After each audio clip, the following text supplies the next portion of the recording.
Alors, salut. Pour l'entretien du fuchsia, en langue française, suivez du début de la vidéo jusqu'à la 21e minute.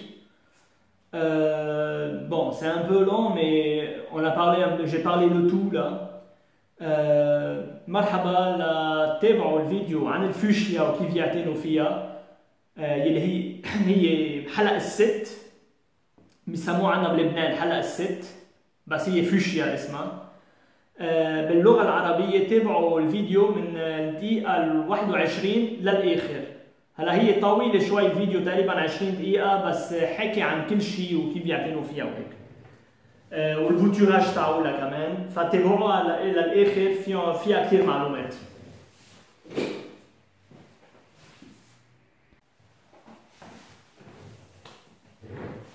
Bonsoir tout le monde. Aujourd'hui on va parler du fuchsia. Bon, il y en a plusieurs variétés, hein. Il y a des grimpantes, des variétés naines. Il y en a qui vont pousser à environ 1 mètre, 1 mètre et demi. On va parler juste de cette variété-là. Celle-là, elle va pousser entre voire 30, 40 cm, pas plus que ça. Là, environ cette taille, pas plus. Ok. Mais si elle est tout petite, ça je vais parler à la fin de la vidéo, qu'est-ce qui s'est passé avec et pourquoi je suis en train de faire tout ça là. Bon, j'ai mis quelques notes, juste les étapes pour ne pas oublier les étapes. On va commencer d'abord par l'origine de la plante. C'est une plante qui nous vient du continent américain. On commence par le Mexique, l'Amérique centrale et l'Amérique du Sud. On a aussi des variétés qui vont pousser dans certaines îles de Polynésie comme Tahiti et aux Nouvelle-Zélande, New Zealand aussi. Bon, c'est une plante, disons, tropicale qui aime la chaleur, une certaine humidité, mais je ne conseille pas de pulvériser de l'eau sur le feuillage. On va parler après pour les maladies. On va passer maintenant à la température de la plante. C'est une plante qui peut, selon les variétés, je dis toujours selon les variétés. Il y a d'autres qui seront rustiques, il y a d'autres qui seront moins rustiques. Bon, pour celle-là, je ne conseille pas de la laisser en hiver à moins de 0 degré, moins 1, moins 2 degrés. La plante pourra mourir, même si le fuchsia peut supporter jusqu'à moins 10 degrés, mais vraiment pour des périodes vraiment très courtes. En tout cas, si vous voulez mon conseil, à 0 degré, n'exposez pas votre plante. Voilà. Si vous êtes dans une région où vraiment il gèle, où la température vraiment est très rude en hiver, faites entrer la plante ou alors un voile d'hivernage. Pour l'exposition l'exposition de la plante, en fait l'exposition va jouer un rôle sur la floraison. C'est pour ça que j'ai marqué directement la floraison après l'exposition. C'est une plante qui va aimer la mi-ombre, ça veut dire un léger soleil le matin, mais pas celui de l'après-midi. Le soleil de l'après-midi va faire souffrir la plante. Donc alors, à une ombre à la lumière, mais sans soleil direct, sauf celui du petit matin, ça ne lui fera pas du mal. Maintenant, pour la floraison, comme j'ai noté la floraison après, pour la floraison, c'est une plante qui va fleurir du printemps, été, jusqu'à l'automne. Dans son pays d'origine, logiquement, elle va fleurir toute l'année sur les îles et en Amérique centrale et autres. Elle va fleurir toute l'année parce qu'il fait chaud presque toute l'année. C'est une plante qui, s'il fait trop froid, elle va stopper la floraison, et s'il fait trop chaud, elle va stopper la floraison. Pour que la plante fleurisse, elle doit être exposée à une température entre 18-20 jusqu'à 25 degrés, 26 degrés, pas plus. Plus de 26 degrés, la plante va stopper sa floraison. Donc c'est pour ça qu'il faut l'installer à la lumière mais sans soleil. Avec le soleil, la plante aura trop chaud. Elle va faire stopper la floraison. Voilà. Donc, maintenant on va passer au sol. Bon, c'est pas une plante qui est vraiment exigeante au niveau du sol. Elle pousse dans de la terre de jardin, le mur, et elle aime une certaine acidité, donc de la terre de jardin avec un petit mélange de terre de bruyère, ça lui fera du bien. Ou alors, si vous n'avez pas trouvé de la terre de bruyère, on peut mettre du terreau universel ou alors un terreau spécial plante fleurie, mais de préférable, un mélange de terre de jardin avec de la terre de bruyère. Ça, c'est si vous avez trouvé de la terre de bruyère. Je dis toujours, si vous avez trouvé, parce que je parle aussi du Liban. Au Liban, on trouve la terre de bruyère vraiment difficilement. Moi, j'ai cherché pendant 3 ans, je suis tombé sur un seul. C'était un petit sac comme ça. Je l'ai acheté c'était pour un hortensia que je voulais garder toujours bleu. Et après ça, j'ai jamais vu. Le vendeur, il avait 2 ou 1. Je me rappelle plus s'il avait 1 ou 2, mais bon, moi j'en ai acheté un. Mais ce qu'on trouve au Liban, c'est du terreau universel en général, ou alors terreau plantes vertes et autres. La terre de bruyère, c'est un peu difficile, mais bon. Si vous êtes en France, ok, à la France, ce sont des grands spécialistes du jardinage, vous allez trouver tout ce que vous voulez en France. Ou dans d'autres pays d'Europe. Qu'est-ce qu'on disait pour la terre? On a parlé de la terre, on va parler maintenant du rempotage. Ben voilà, la plante, le fuchsia plutôt, il va être rempoté une fois chaque 2 ans dans un pot un tout petit peu plus grand, sauf s'il est planté en pleine terre. Ça, on ne va pas le rempoter, c'est normal. On passe à l'arrosage maintenant. C'est une plante qui n'aime pas avoir les pieds dans un sol sec. Donc, on doit veiller toujours que le sol soit toujours humide. Quand je dis humide, ça ne veut pas dire détremper, ça ne veut pas dire noyer la plante. Parce que le fuchsia est vraiment très sensible aux maladies fongiques. Les maladies fongiques et tous les bactéries qui vont se développer sur ses racines et autres, elles ne supportent pas avoir les pieds dans l'eau. Donc faites très attention. Le mieux, c'est de s'assurer que le niveau entre 2 à 3 cm au niveau du sol, du haut du sol, a commencé à sécher avant de faire un deuxième arrosage. Bon, ça se voit dans l'œil là, mais non, il est arrosé, elle est très humide. Je ne vais pas l'arroser avant 2-3 jours. Hein. On est en hiver. À la fin de l'hiver, on est le 25 février, peut-être, je ne me rappelle plus, ou 24 ou 25. Qu'est-ce qu'on peut dire aussi de l'arrosage? En hiver, on va espacer les arrosages, bien sûr, une fois à chaque 5 voire 7 jours. Ça dépend si le terreau il est toujours humide ou pas. S'il est en pleine terre, qu'il pleut, on ne va pas l'arroser, c'est normal.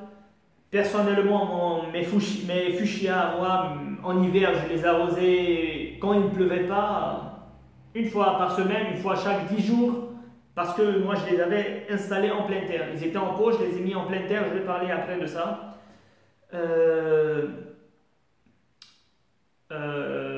Et en été, puisque je dis que c'est une plante qui nécessite un sol toujours humide, alors mais bien drainé, hein, bien drainé, pour ne pas que l'eau stagne dans le pot, sur ses racines. Je les arrosais une fois à chaque 3 voire 4 jours en été, et tout allait bien. On va passer maintenant à l'engrais. Bon, c'est une plante qui va fleurir, donc logiquement, on va lui faire un apport d'engrais plante fleurie, spéciale plante fleurie, une fois chaque 3 semaines, une fois par mois, au printemps et en été. Ça suffira, ça suffira à la plante pour se nourrir. L'engrais, on a parlé, la multiplication. Bon, la multiplication, je vais le faire à la fin de la vidéo parce que je dois faire une pratique. On va parler des insectes. En fait, les insectes nuisibles, bon, on a les maladies fongiques que j'ai dit qui vont attaquer les racines s'il y a trop d'eau. On a aussi le botrytis. Le botrytis, c'est de la pourriture. Vous allez trouver des feuilles et des fruits, pas des fruits, des fleurs qui ont complètement moisi, tout noir. C'est le botrytis, c'est que la plante n'a pas assez d'air qui circule en elle, elle a trop d'humidité, il faut faire un nettoyage vite fait pour faire entrer de la lumière à l'intérieur de la plante. On a la rouille aussi, la rouille on le trouve aussi sur le rosier, c'est une poudre orange qui va s'installer sur les feuilles. On a l'oïdium, une poudre blanche qui va s'installer sur les feuilles. En général, ce qu'il faut faire un bon paillage pour limiter l'évaporation de l'eau dans le sol en grande quantité sur la plante et éviter de pulvériser de l'eau sur les feuilles. Voilà. Bon, si on a vraiment une très grande attaque de maladies fongiques sur la plante, on est obligé d'utiliser un fongicide pour ne pas laisser mourir la plante. Je suis contre. Quand on est obligé, on est obligé. Voilà, c'est ça. C'est comme un médecin sur un terrain de guerre, un militaire qui est blessé, il n'y a pas d'anesthésie, on doit lui faire une chirurgie, je ne sais pas quoi, mais peut-être lui coudre la plaie, je ne sais pas. Ils font ça sans anesthésie parce qu'ils sont obligés. Si c'était à l'hôpital, bien sûr qu'ils ne feront pas ça, mais... Donc, la plante, quand elle est vraiment atteinte, il faut utiliser un fongicide pour ne pas que la plante va mourir, ne pas laisser la plante mourir. On a aussi les pucerons. Les pucerons, c'est facile. Du savon noir, du savon liquide mélangé à de l'eau, paf, une pulvérisation sur le feuillage en 10 minutes. Les pucerons seront tous morts. Et on a aussi les acariens. Les acariens, ce sont les araignées rouges. L'araignée rouge, en général, il déteste l'humidité. Ce qu'il faut faire, même si j'ai dit qu'il ne faut pas pulvériser de l'eau sur les feuilles, mais pour éloigner les acariens, si vous ne voulez pas utiliser du pesticide, alors 2 ou 3 fois par jour, pulvériser de l'eau sur le feuillage, environ 3, 4, 5 fois, 4-5 jours je veux dire. L'acarien va détester l'ambiance humide sur la plante, donc il va foutre le camp. Moi, je préfère ne pas pulvériser de l'eau, mais bon. On a aussi les aleraudes. Les aleraudes, ce sont des petits papillons blancs qui vont venir s'installer sur la plante et sucer la sève. L'aleraude est vraiment un insecte très difficile à se débarrasser dans le jardin. Il est vraiment résistant. Ni le savon, ni de l'eau sur lui va le stopper. Si on a quelques aleraudes, c'est simple, on prend un scotch et on capture les aleraudes et c'est terminé. Mais si on a vraiment beaucoup d'aleraudes sur la plante, il faut utiliser un pesticide, sinon la plante va finir par mourir. Voilà. Il faut toujours s'assurer que la plante elle est saine, qu'il n'y a pas, dès que vous détectez une aleraude ou un aleraude, je ne sais plus comment on dit, bon, l'aleraude. Si vous détectez un aleraude, je ne sais pas. Bon, vous faites des recherches, un ou une, je ne sais pas, voilà. Si vous détectez quelques aleraudes, vite fait, éliminez-les avec du scotch comme je vous ai montré, mais ne les laissez pas s'installer sur la plante parce qu'elles vont se reproduire très rapidement et attaquer la plante, ok? Donc vous serez obligé d'utiliser un pesticide, ce que je déconseille. Bon, maintenant on va passer un peu à la multiplication. Je vais parler un peu de mes fuchsias. J'ai acheté des fuchsias. Mon premier fuchsia, je l'ai acheté en 2014. Je ne savais rien sur la plante. Je l'ai mis dans un pot. J'avais pas encore installé mon arrosage automatique. Dans un pot sous le soleil de l'après-midi. Je suis revenu après une semaine parce que je travaille à Beyrouth. Je vais au village, donc au sud Liban, une fois par semaine. Je suis arrivé, la plante c'était trop tard. Elle avait perdu ses feuilles. Bon, elle était morte. J'ai pas pu réussir à l'aider. Donc voilà.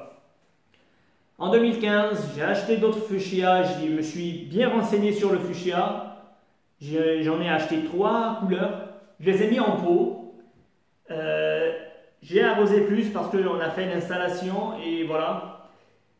Et en 2017, j'ai eu l'idée de les enlever du pot et les mettre en pleine terre. Je les ai mis en pleine terre. Et ça poussait très bien, tout allait bien. C'était sous un arbre, donc il y avait de l'ombre et il n'y avait pas de soleil. Il fleurissait. Et là, en 2020, qu'est-ce que je découvre? J'arrive au sud-Liban, les taupes. J'en ai beaucoup dans mon jardin. C'est bien pour la terre, d'accord, ça laboure la terre, mais ça détruit les plantes aussi, les taupes. Qu'est-ce que je retrouve? Mes 3 fuchsias, les taupes sont venus sous mon fuchsia, ils ont fait leur but, ils m'ont déterré mon fuchsia, je l'ai trouvé en l'air, les racines nues, en l'air. Bon, logiquement, quand les racines sont en l'air, ils n'ont plus d'humidité, ils vont devenir secs et la plante, je l'ai retrouvée morte. Ce que je vais faire, je ne vais plus les planter en pleine terre, celle-là je l'ai achetée, je ne vais pas la mettre en pleine terre, je vais la mettre dans un pot pour les protéger des attaques de taupes. Maintenant, maintenant je vais parler de la plante là et pourquoi elle est tout petite. Tout simplement parce que c'est une bouture qui a été faite il y a environ 4 mois chez un fleuriste où j'ai l'habitude d'aller. Qu'est-ce qu'il a fait, monsieur? En fait, les fuchsias, on ne les plante pas ici, ça vient d'Europe, Italie, Hollande ou France, je ne sais pas vraiment de quel pays ça vient, mais ils ont cette taille-là, ils ont environ 30 cm environ, avec plein de fleurs et l'étiquette et tout, patati patata. Elle coûtait 10 $, moi je les ai achetées à 10 $, et 10 $, avant la crise, ça faisait 15 000 livres libanaises. Aujourd'hui, avec la crise, 10 $, aujourd'hui on est à 9500 aujourd'hui le dollar. Donc c'est devenu trop cher. 10 $, ça veut dire que tu vas payer ta plante à 100 000 livres libanaises. Et le salaire déjà ne suffit pas. Je ne peux pas m'amuser à acheter une plante à 100 000, un fuchsia à 100 000, désolé. Mais ce que le monsieur a fait, il a fait une bouture sur des fuchsias qu'il avait. Et ça, c'est une bouture. Donc, je l'ai acheté à 25 000 livres. Plutôt que d'acheter un seul fuchsia à 100 000 livres, non, je l'ai acheté 4 fuchsias. Mais j'ai trouvé que cette couleur-là. C'est cette couleur que j'ai trouvée. Il m'a dit qu'ils vont fleurir dans 2-3 semaines. Et je vais aller acheter 3 autres couleurs différentes. Donc, il a fait une bouture et c'est une bouture facile. Et quand je suis arrivé chez lui, il y avait des plaques alvéolées, il avait fait encore des petits boutures de fuchsia, des nouveaux là, qu'il a pris sur les mêmes boutures qu'il a fait lui-même. Et la preuve, là, voilà. Voilà. Ça, il a sélectionné ici une bouture. Et là, on a un démarrage. On a 2 démarrages. Un là et un là. Et maintenant, ce que moi je vais faire moi-même ma propre bouture. Alors, je vais sélectionner, toujours quand on va utiliser un sécateur, il faut le nettoyer d'abord, le désinfecter avec de l'alcool pour éviter les maladies. Je vais vous montrer, j'ai 2 exemples de graines. Quand on a... Bon, pour la taille du fuchsia, en fait, une taille légère, il ne faut pas faire une taille sévère. Un nettoyage avant le démarrage, donc à la fin de l'hiver, ça va. J'ai 2 graines là. J'ai une graine ici. Je ne sais pas, est-ce qu'on la voit là? Elle est là. Une graine là et une graine là. Je vais faire une pour le français et une pour l'arabe. Bien sûr, je ne vais pas garder la graine. Je m'en fous de la graine, même si on le multiplie avec la graine, les mois. On peut faire des semis. Moi, je ne veux pas faire des semis. Le plus facile, c'est de faire un bouturage. Je vais prendre, j'ai 2 qui sont vigoureuses là, celle-là et celle-là. Donc, je vais venir couper. Bien sûr, toujours couper en laissant deux bourgeons pour assurer le démarrage, le nouveau démarrage. Donc, on a sélectionné celle-là, on va couper à 2 mm environ, à 2 mm de 2 bourgeons là, on va retirer les feuilles, on n'a pas besoin, j'ai pas besoin des feuilles, voilà. On peut mettre de l'hormone de bouturage. Moi, j'ai pas d'hormone de bouturage, donc je vais faire ça sans hormone de bouturage.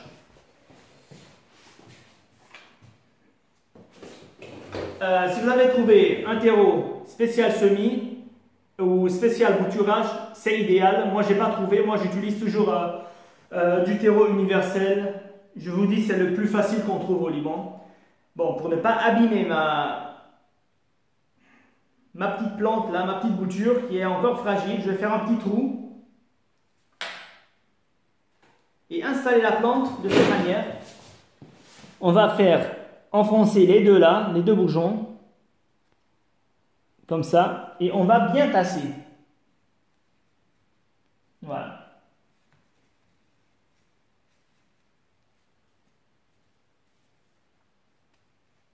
Voilà, de cette manière. On va bien tasser et là on va arroser et veiller toujours que la motte reste humide pour ne pas abîmer les nouvelles racines qui vont démarrer. Bon, pour le fuchsia, je pense que c'était tout, on a parlé de tout. C'est une bouture vraiment très facile et de toute façon c'est une plante à croissance rapide. Vous allez voir, elle a cette taille, elle a près de 4 mois maintenant cette bouture là et elle a commencé déjà à fleurir et là dans disons 6 mois elle sera environ 30 cm. Hein. Ok, c'était tout pour le fuchsia et voilà.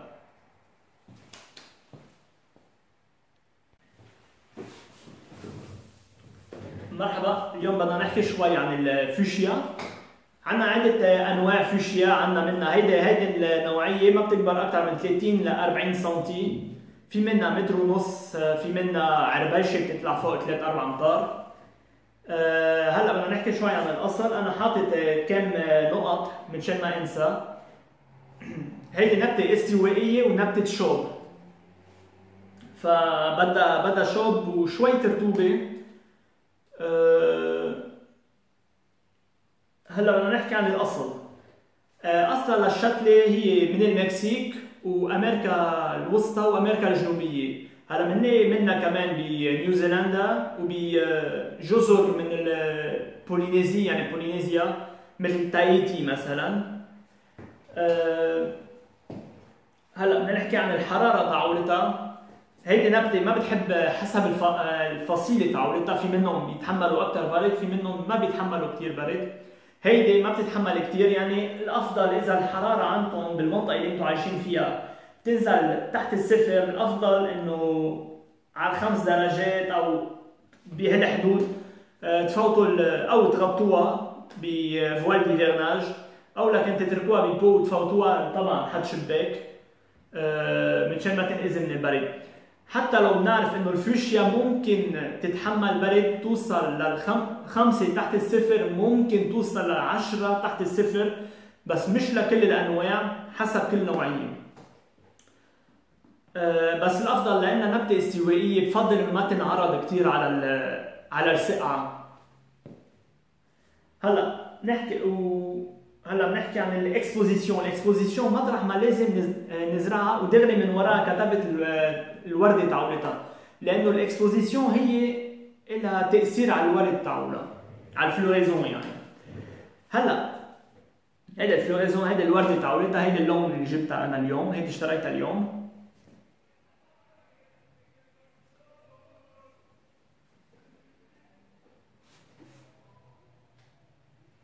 مبسوطين عم يرنوا. طيب خلينا بالمهم هلا. شو كنا عم نحكي؟ ايه الاكسبوزيسيون تاعولها مطرح ما بدنا نزرعها. هيدي نبته ابدا ما بتحب الشبك تبع الشمس تبع بعد الظهر، يعني بسموها مي اومراجي، يعني بتحب كثير الضوء، بس الصبح اذا اجت شوي شمس عليها ما بيأثر، بالعكس النبته حتحب، بس ابدا ما حتحب الشمس تبع بعد الظهر. فاذا عندكم مطرح بالجنينه الشمس عليها بعد الظهر شيلوها، ما تزرعوها محلها. اذا عندكم مطرح في شمس شوي تضرب ابو ساعه ساعتين الصبح عليها، حطوها هونيك، بس تاكدوا انه بعد هالساعتين تضل النبته تحت الفي، ليه؟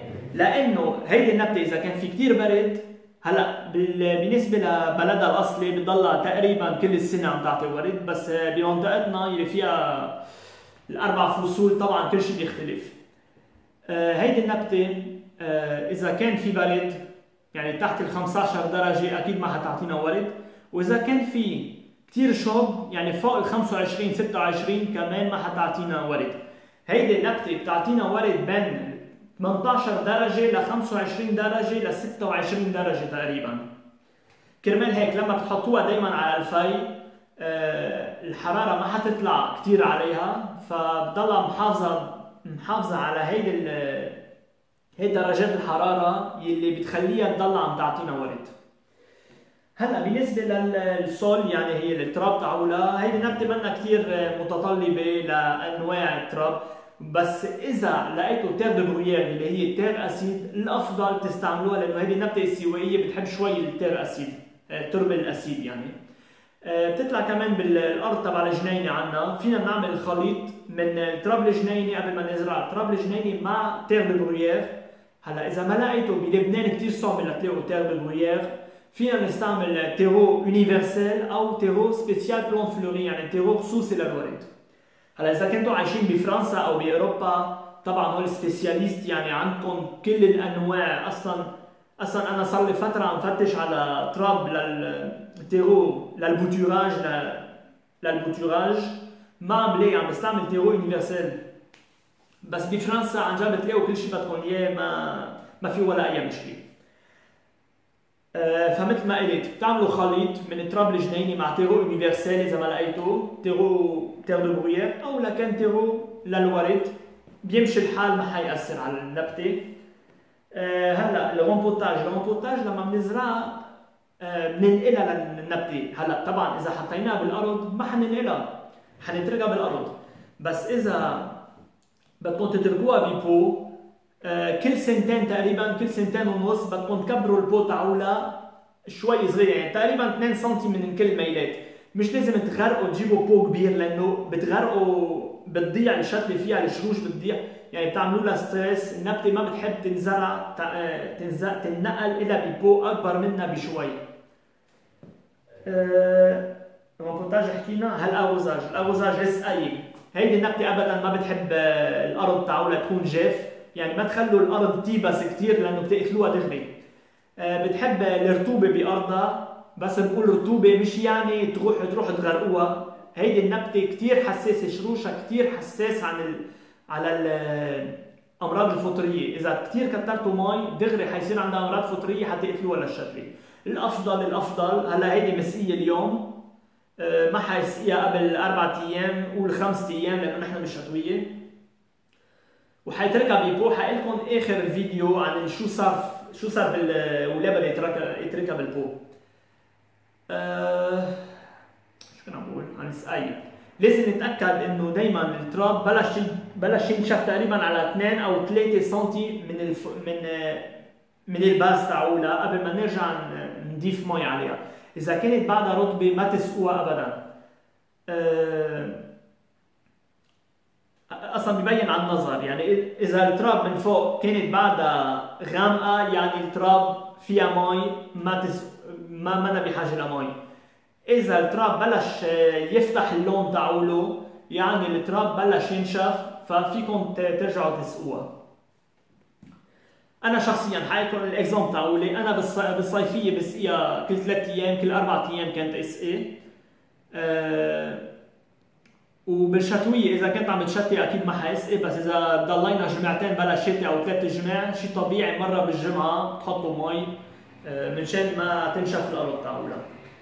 هلا بدنا نحكي عن الانغري، الغذاء تاعولها. طبعا هيدي النبته بتعطينا ورد، فلازم نستعمل عليها انغري سبيسيال بلون فلوري، يعني انغري خصوصي للورد، مره كل 3 جماع او مره بالشهر بالربيع بالصيفيه. الملتيبليكاسيون كيف بنعمل منها، كيف بنعمل بنشتل منها، هي حيحكي فيها لانه بدي اعمل ابليكي، يعني بدي ازرع منها، بدي افرجيكم كيف. خلينا نحكي شوي عن الحشرات اللي بتاذي النبته. مثل ما قلت لكم هيدي النبتة كتير حساسة عن الأمراض الفطرية، فانتبهوا على المي كتير.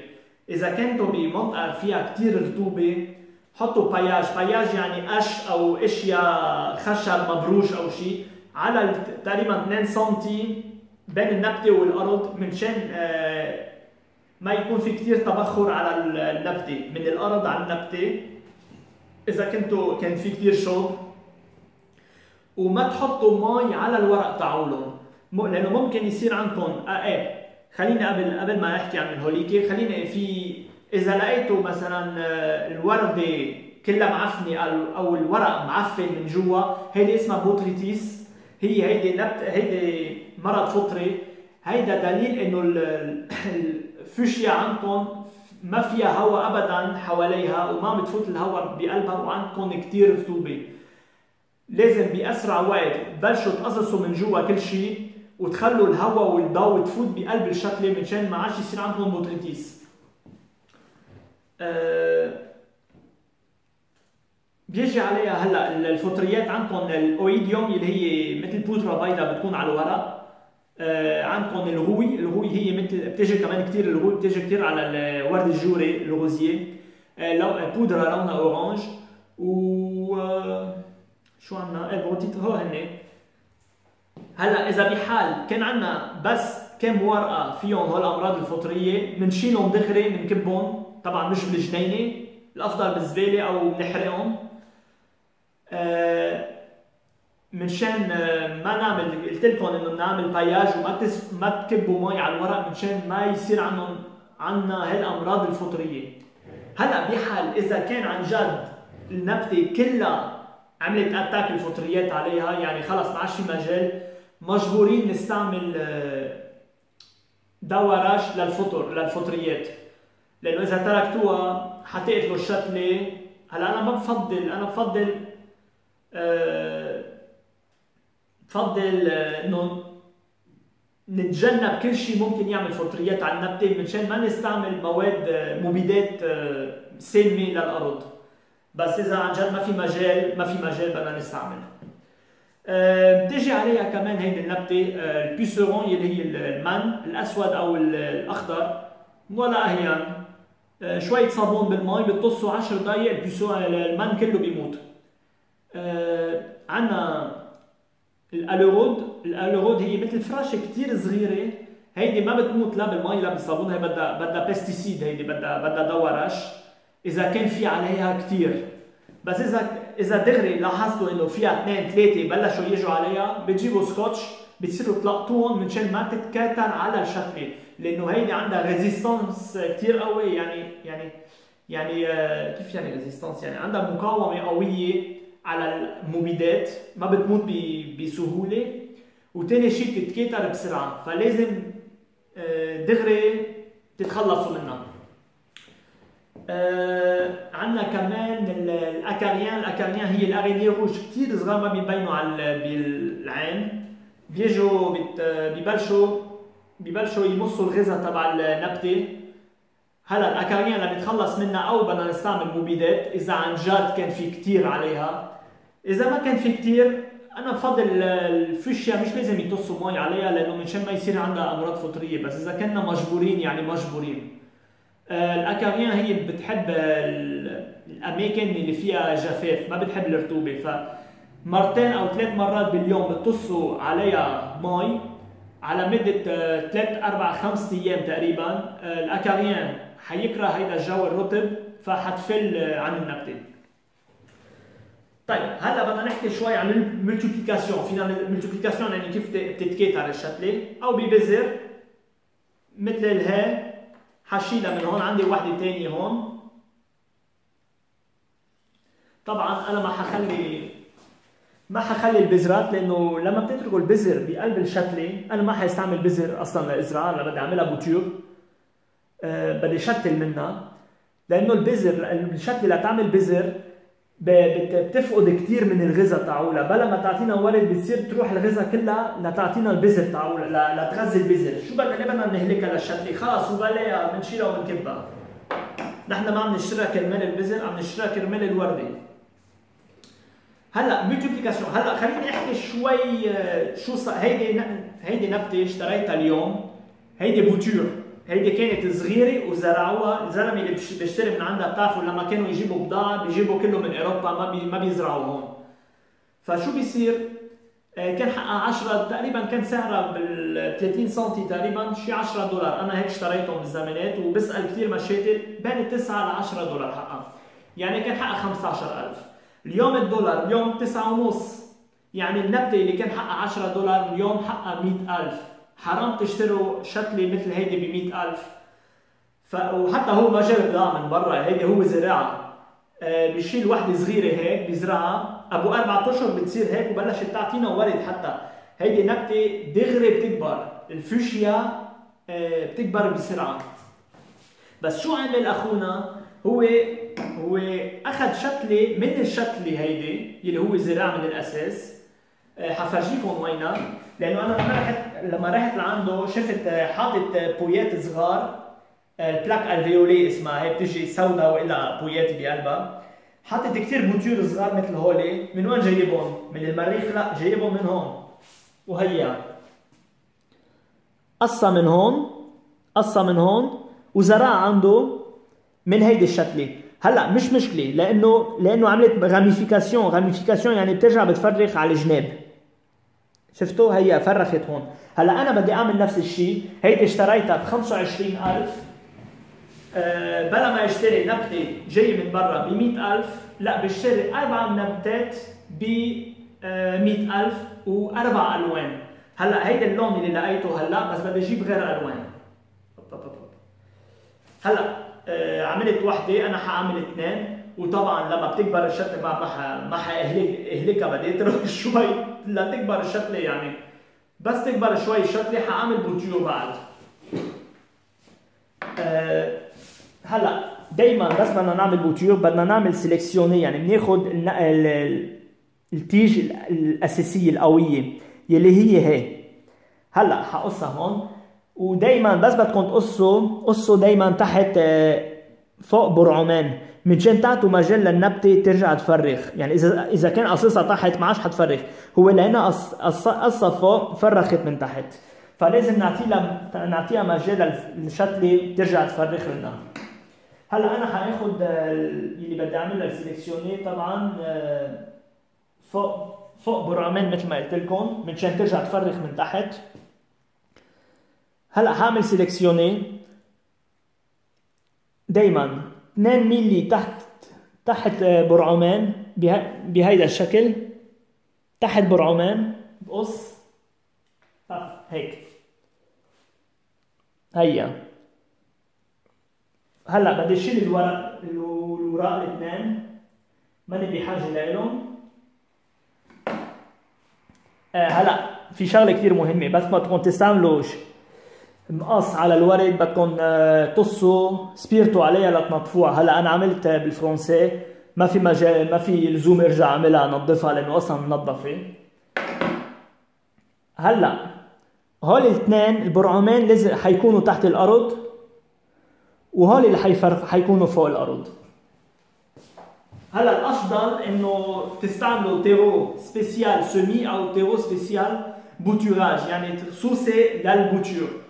بلبنان صعب نلاقي، ما لقيت. انا استعملت تيرو يونيفرسال. التيرو يونيفرسال بتلاقوا كثير بلبنان وبتمشي على كل البلانتات.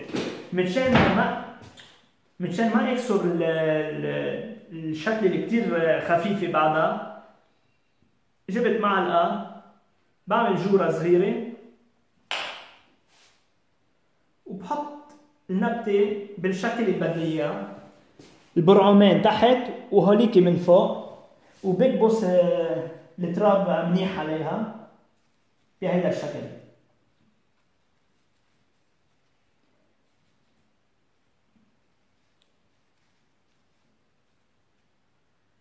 هيا يعني هيهم اثنيناتهم. وهلا بدنا نسقيهم، بدنا نسقي التراب نضل الارض رطبه، لانه الشروش تاعول اللي بدهم يطلعوا كثير حساسين. اذا كان في ما في رطوبه بقلب الارض حتنشف وما حتنجح البوتيور.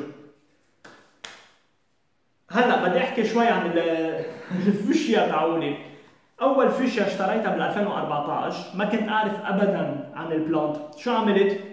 حطيتها ببو، اجا اخونا حطها تحت الشمس تبع بعد الدور بالجنوب، يعني غير شكل بالصيفيه. جيت بعد جمعه، ما كان عندي سيستم المي بعد، جيت بعد جمعه لقيتها يابسه، ميتة يابسه. فرحت فتشت على الفوشيا، عرفت كيف بيعتنوا فيها واخذت معلومات كثير منيحه عنها. رجعت بال 2015 اشتريت 3 شتلات و3 الوان يعني، حطيتهم كان ببو، ضلهم تقريبا سنتين. ل 2017 قررت انه ارجع احطهم. هلا حطيت انا سيستم مي بعدين، حطيتهم بالارض بال 2017. مشي حالهم وكبروا تحت شجره، تحت شجره من شان الفي تاعولها. كبروا وبضلهم يعطونا ورد وبقصقصهم. هلا القص ما حكيت فيها، خليني احكي بس شوي فيها وكفي. بس بدكم تقصوا الورده الفوشيا ما تقصوها كثير لتحت، عملوا لها تنظيفه يعني تقريبا على النص. اذا كانت هالقد قصوا تقريبا على النص، بس ما تقصوا كثير على الارض. يعني تنظيفه، كل شيء مكسور، كل شيء ما بيسوى، كل شيء خلص صار كثير يابس، وهيدا شيلوه. الافضل شيلوه لترجع تعطينا شيء جديد. فحطيتها بالارض بال 2020. شو عندنا كثير خلد بالضيعه، ما بلاقيهم الا طالعين هلا الخلد منيح للارض لانه بتحرك الارض من تحت، بس كمان بتضر للزرع. شو جيت لقيت؟ الخلد طالع من تحت على ثلاثتهم على فكره، طالع من تحتهم قابل بالارض، النبته طالعه من الارض، الشروش يابسين والنبته ميته. هلا هول اللي جبتها، اكيد بدي اجيب بعد 4 قلت لكم بدي اجيب ب 100,000 يعني هي 25,000. ب 100,000 يعني بدي اجيب بعد 3 الوان غير هيدي. حطهم ببو هالمره، ما عادش حطهم بالارض لانه ماني ناوي بعد 4-5 سنين نلاقي انه الشتله تاعولتي رجعت انقبعت. اوكي، هيدا كان كل شيء عن الفوشيا، حكينا تقريبا عن كل شيء، ما عادش عندي شيء احكي. وان شاء الله ينجحوا هول، بيصير عندي 3 وكل ما يكبروا كل ما ازيد